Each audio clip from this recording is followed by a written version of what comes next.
Salve, salve pessoal, hoje eu voltei depois de muito tempo, né? E eu vou fazer aqui um vídeo falando sobre Next, mas não necessariamente sobre Next. Eu vou falar sobre a Context API do React e eu vou utilizar o Next, tá? Por trás dos panos. Então, bom, vou começar aqui criando uma pasta, tá? Aliás, criando uma pasta não, dar o Eu vou dar um npx create next app. Ele já vai criar a pasta para mim, então né, não vou me preocupar. Vou botar aqui como, sei lá, learning context API. Com isso ele vai começar a me perguntar as coisas, pá. Eu vou usar o TypeScript, eu vou usar o ESLint, eu vou usar até o Tailwind, vou usar tudo aqui, certo?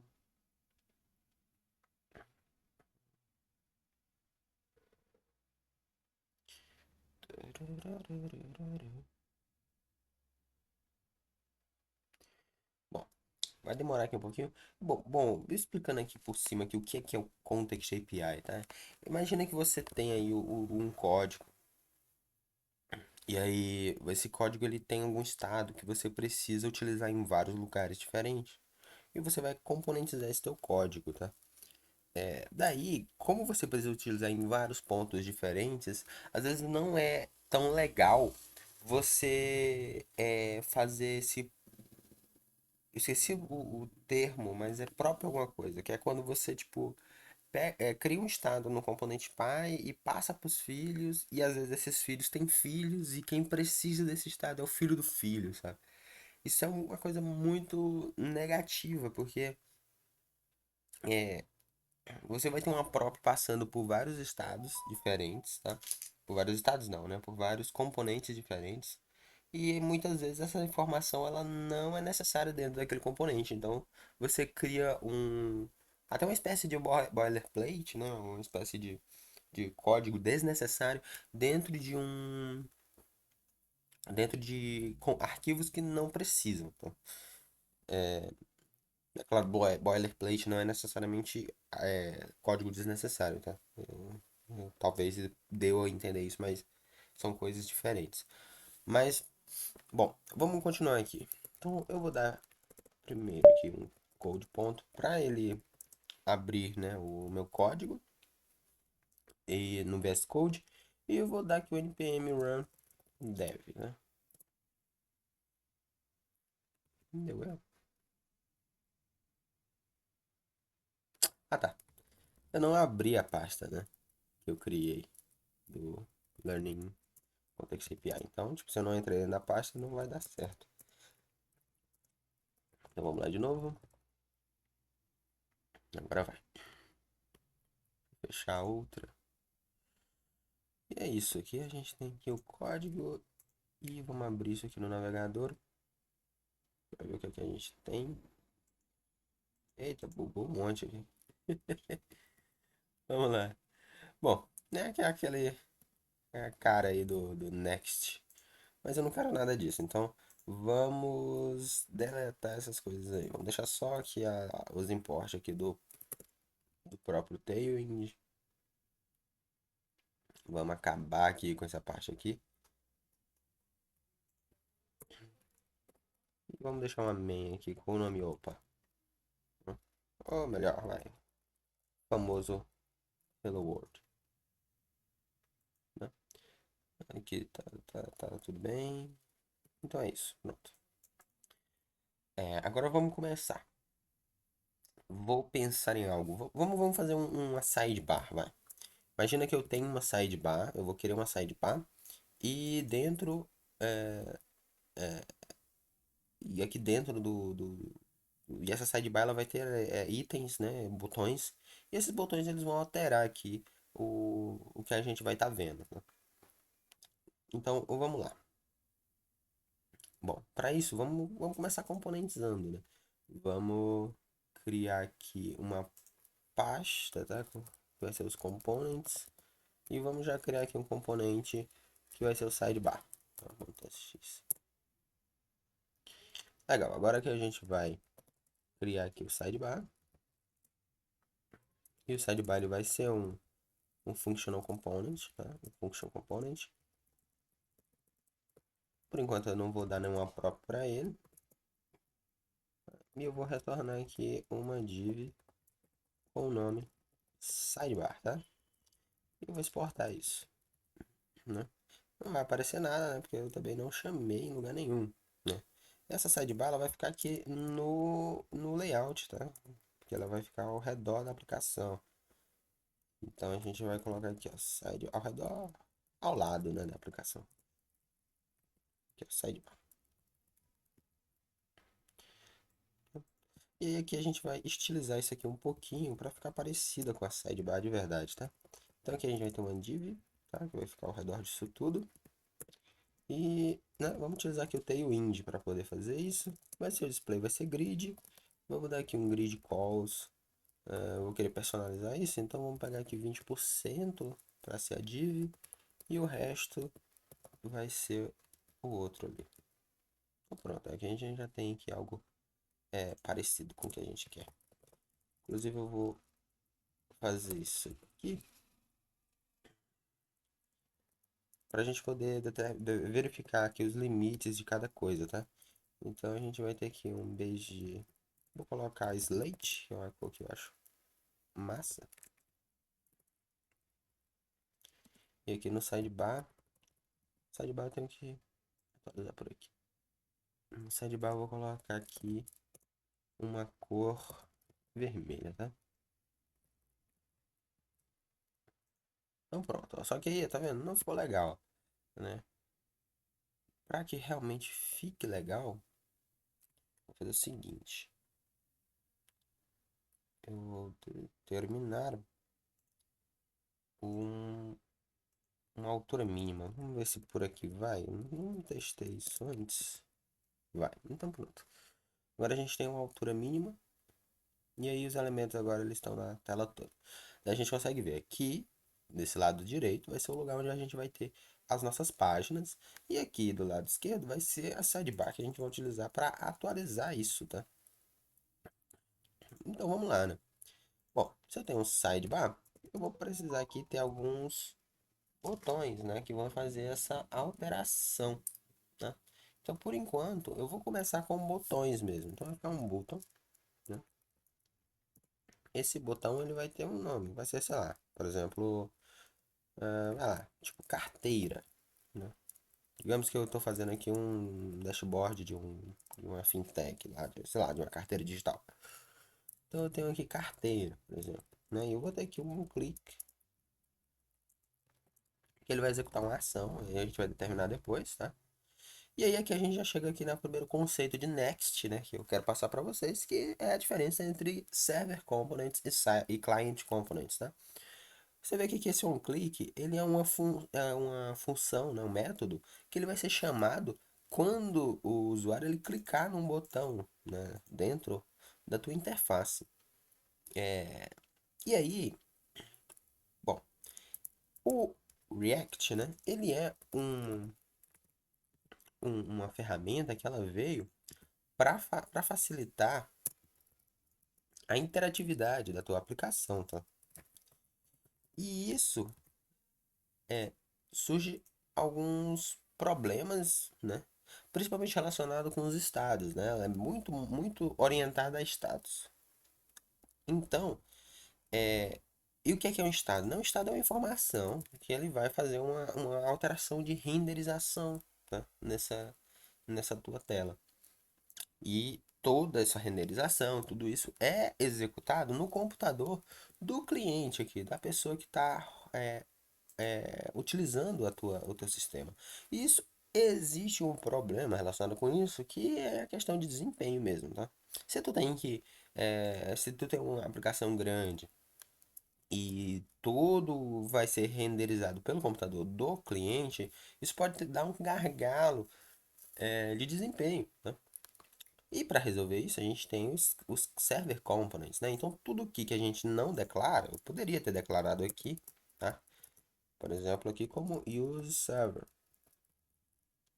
Dessa forma, esse componente aqui, ele, inclusive, eu acho que nem precisa, né? Must be declared top of the file. Enfim, mas tipo, tudo que não tem a declaração é um client component, é um server component, tá? O que a gente coloca aqui, esse use client, se torna um client component. E isso ajuda muito quando a gente por quê? Porque os server components, eles são renderizados do lado do servidor, então a gente consegue é, já entregar o código, né, a interface já pré-renderizada para o cliente, sabe? Isso vai aumentar o desempenho da tua aplicação. Além disso, né, o cliente aqui, ele ele vai ser os únicos códigos que vão permitir que haja interatividade são os do tipo useClient. Então, por exemplo, se eu tenho alguma coisa que o usuário vai precisar interagir, eu não vou conseguir utilizar em um server component. Então, por exemplo, quando eu tiver um clique, quando eu tiver o uso de states, né? Tipo, se tivesse aqui uma declaração de use state, só funcionaria, só funciona agora, né? Porque a gente está num client component. Se fosse um server component, não funcionaria, né? Ó, só tem uma coisa que tá me incomodando aqui, é que depois que eu aprendi a utilizar o lint, me faz uma falta. Então eu vou criar aqui só esse arquivo aqui, que ele vai formatar quando eu salvar, tá? Daí quando eu salvar, ó, tá vendo? Ele formata automaticamente sozinho. Então, tipo assim, isso me dá um conforto maior, tá? Enfim, então aqui, pronto, a gente tem aqui um botão, tá? E aí, digamos aí que eu tenho esse botão aí várias vezes, né? Com nomes diferentes. Então, por exemplo, eu vou ter a carteira, eu vou ter, sei lá, sei lá, histórico, vou ter deixa eu ver, relatórios, transações, transações. Vou ter, sei lá, configurações, né?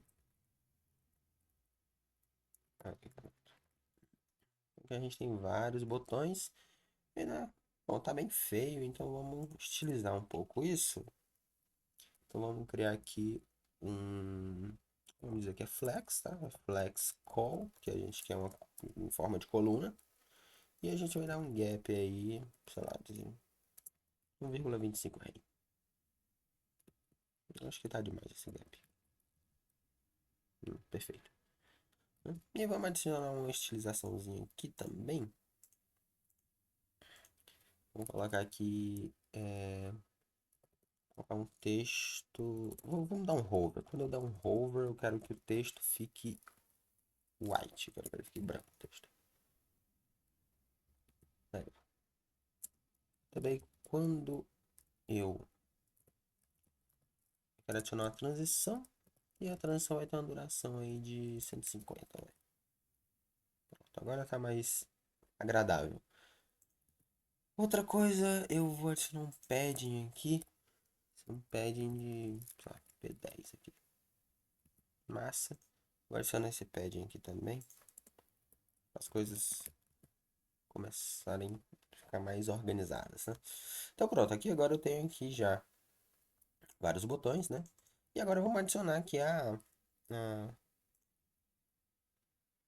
vamos adicionar aqui um pouco de componentização nisso, né? Vendo aqui, tipo, toda vez que eu preciso alterar uma coisa em um botão, eu vou ter que marcar tudo aqui e ficar fazendo isso aqui é chato, né?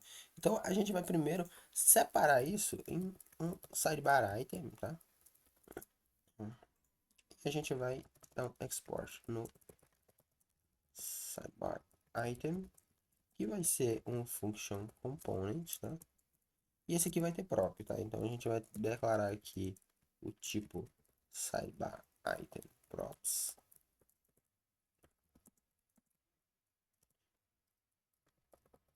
Opa, children não.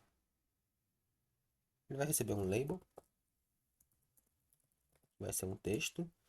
E, bom, por enquanto vai ser isso. E esse aqui ele vai receber esse sidebar item.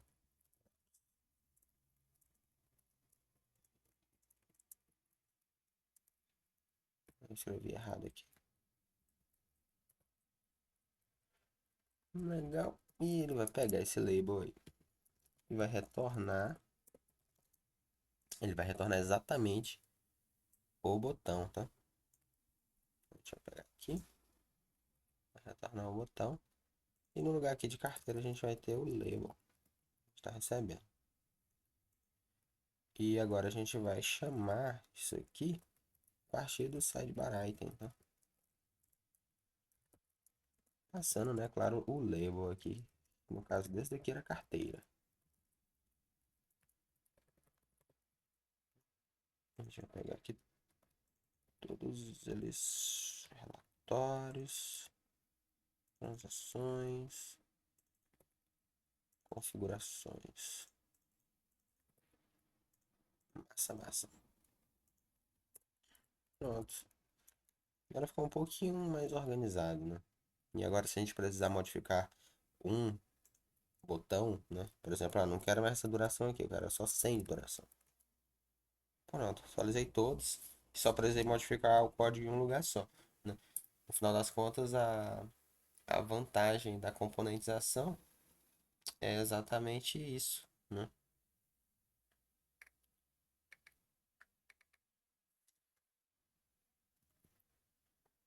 Deixa eu ver aqui. Já já que eu volto, deixa eu só resolver aqui um negócio. Bom, voltei. Legal, então a gente tava aqui. Adicionou, adicionou, legal. Agora imagina que agora, bom, preciso ter aqui um pouco de interação de verdade, né? Quando eu clicar aqui, eu quero que alguma coisa aconteça, tá? Por enquanto, eu vou adicionar um alert aqui só pra gente ver se está funcionando direitinho, né? O alert ele vai imprimir aqui o label, tá? Ah, é uma coisa interessante é que como não tá mais aqui o, o onClick, né? A gente não precisa mais desse use client aqui. Você vai ver que vai dar erro, tá? Por quê? Porque o sidebar item ele ainda tem e não tá o use client ali. Tava dando certo porque o pai dele tinha, né? Mas agora que não tem, a gente precisa adicionar aqui use client. E aí você vê que vai voltar a funcionar. E, né, agora a gente tem aqui aquele alert aí em cada um dos botões quando a gente clica, né? Legal. Mas não é isso que a gente quer que aconteça, né? A gente quer, na verdade, que exista aí uma interatividade. Eu quero que, por exemplo, quando eu clique aqui em relatórios, o relatório ele fique com a cor selecionada, tá? Então, como que a gente vai fazer isso? Bom, se você parar para pensar, tipo, a gente poderia ter algum tipo de estado, né? Então, por exemplo, a gente poderia ter aqui use state, né? Vai começar como falso aqui. E aí, toda vez que. E aí vai ser um selected, pode ser, né? Selected. Então, quando eu clicar, ele dá um set selected para true. E aqui a gente pode já deixar o texto. Vou até fazer aqui. Fazer um template string aqui.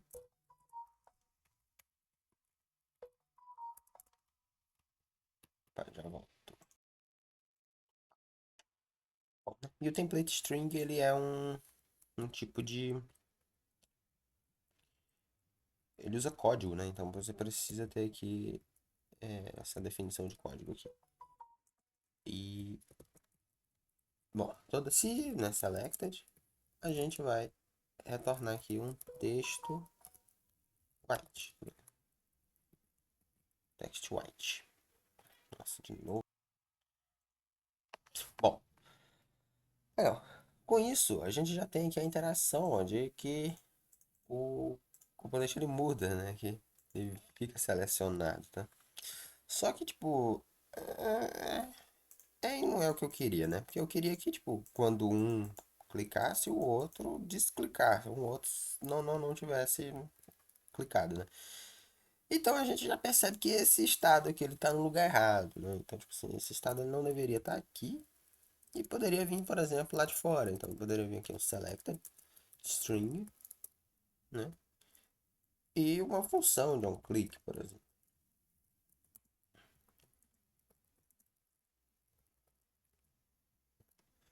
E aí, no caso aqui, a gente poderia até deixar aqui o input como string. E aqui, né?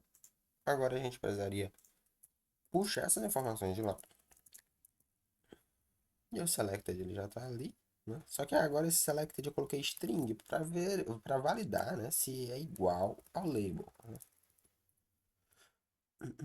E aqui o onClick ele vai ser exatamente a chamada do onClick que está vindo lá de fora, né? E ele vai passar para esse onClick aqui o label dele, tá?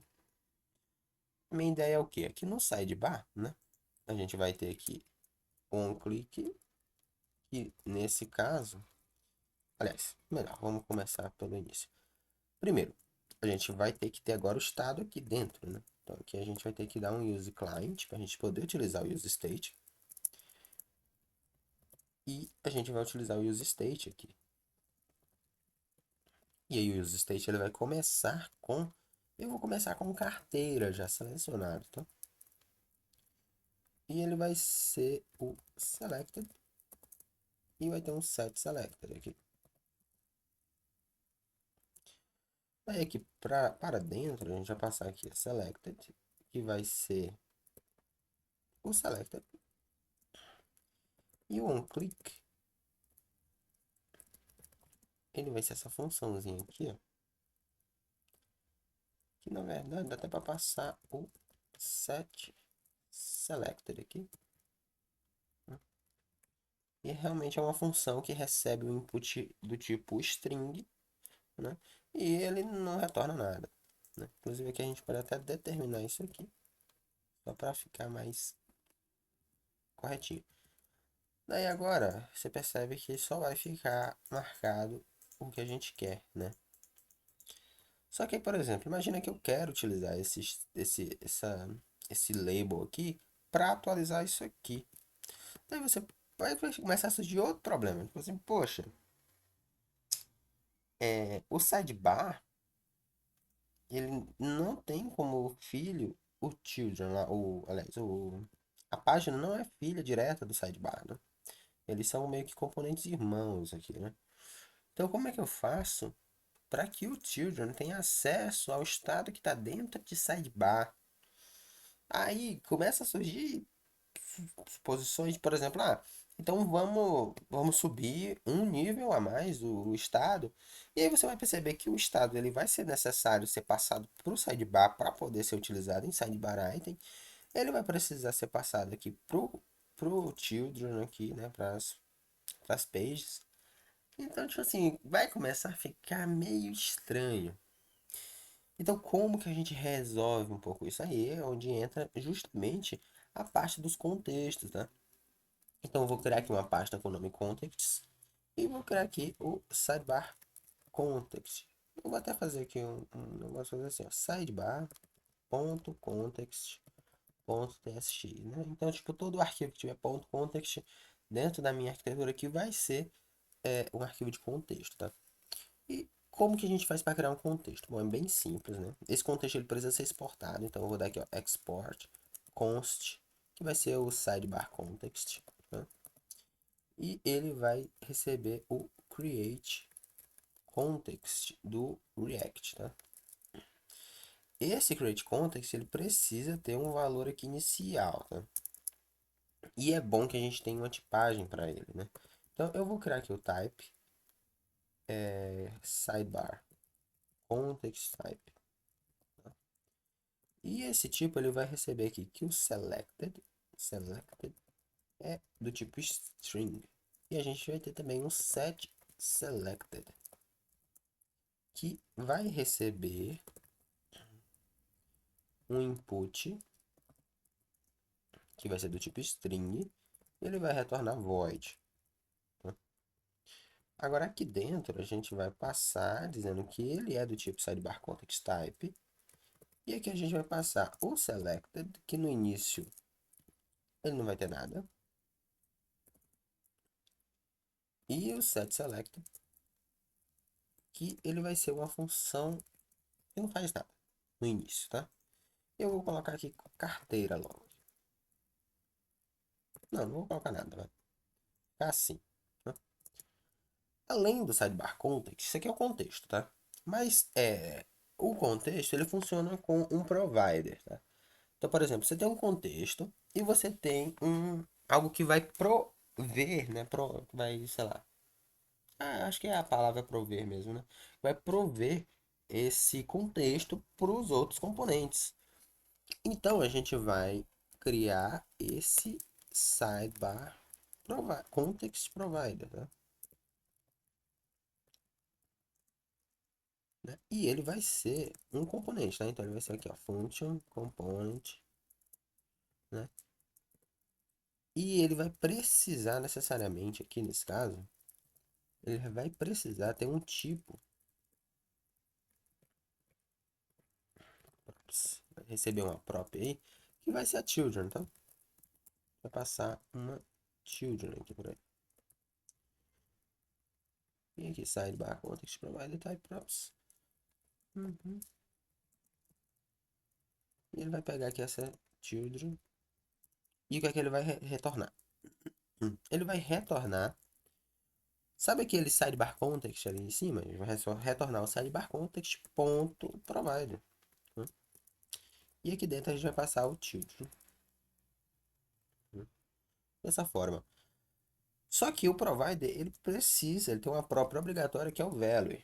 E o value, ele vai basicamente ser o valor ali do selected, né? E o valor do set selected. Que eu vou criar o estado aqui dentro, né? Use state.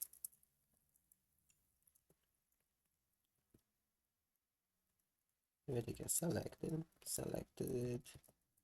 e set selected. Vai receber, a princípio, carteira, o valor carteira.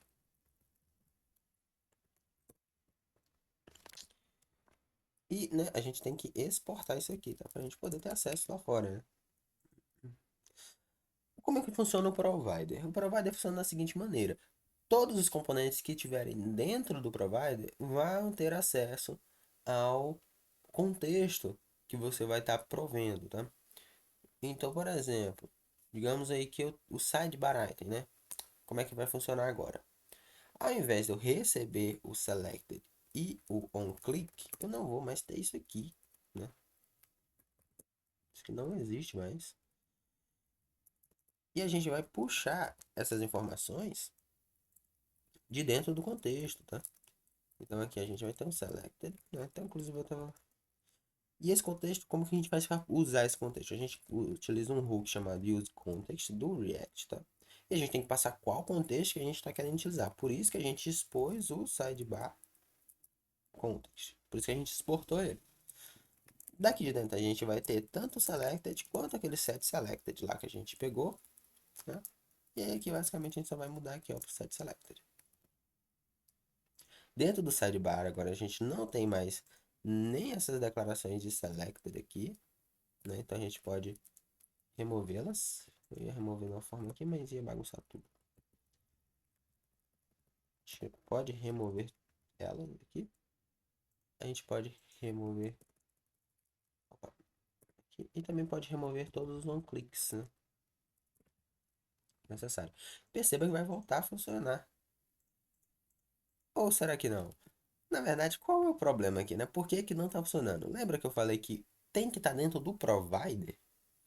Então, eu precisaria que o context provider ele estivesse aqui ao redor do que eu quero utilizar o contexto. Veja que agora funcionou. Então agora você tem um só estado dentro aqui de sidebar context, né?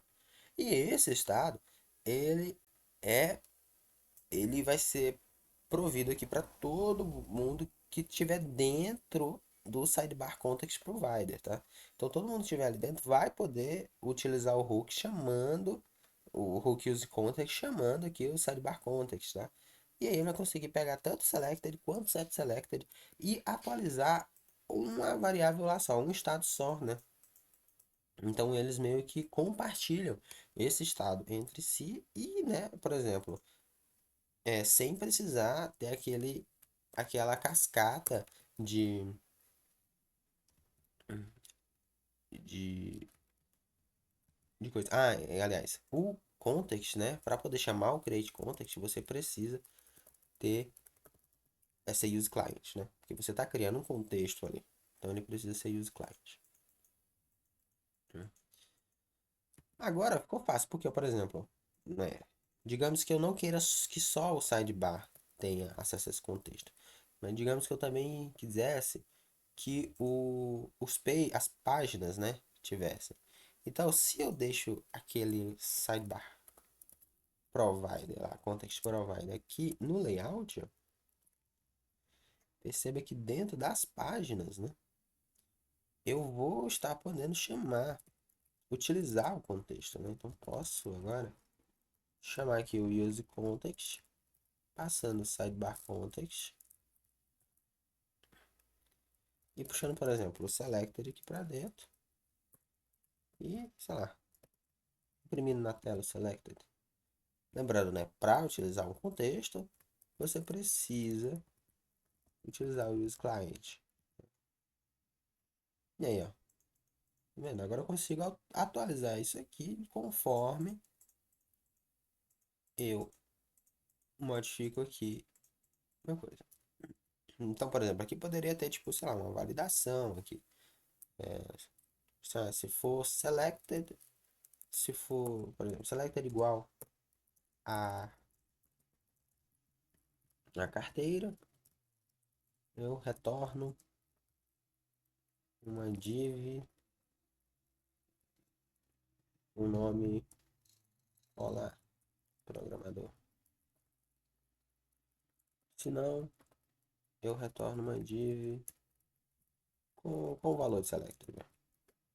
Para ficar simples. Ó, carteira tem olá programador, as outras têm o valor, seu próprio label, né?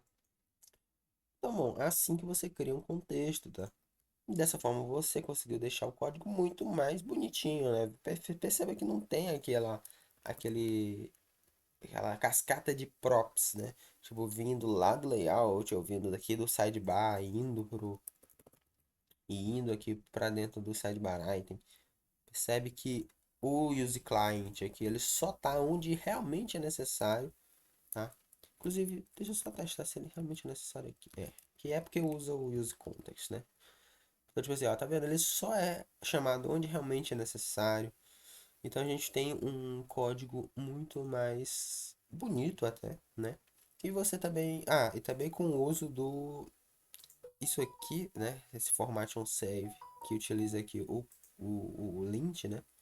Como base, muito legal, porque você já deixa o seu código formatado de uma forma bonita, de uma forma elegante aqui, né?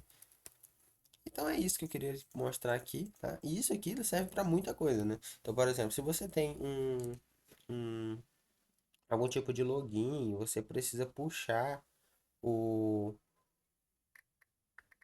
você precisa puxar essa informação uma única vez e prover essas informações de usuário para dentro de certos componentes da aplicação, também pode utilizar o Context API, tá? Então, tipo assim, toda vez que você tiver essas informações, ou uma função, né, ou um estado que precisa ser compartilhado dentro aí da aplicação por vários componentes diferentes, tá?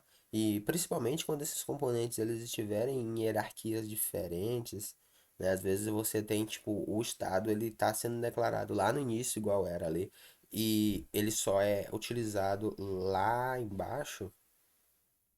Daí você pode sim estar utilizando o Context API e ela vai, tipo, é, pegar essa informação e deixar unificada, né, num lugar só. E também vai facilitar a forma como você vai puxar essa informação para dentro, para poder ser utilizada no seu código, tá? Então, bom, era isso que eu tinha para falar hoje, tá? Aí desculpa por ter pausado 1 milhão de vezes, mas é isso aí. Curte, compartilha, comenta e se inscreve no canal, tá? Para mais conceitos de React, Next, desenvolvimento web no geral. E tchau!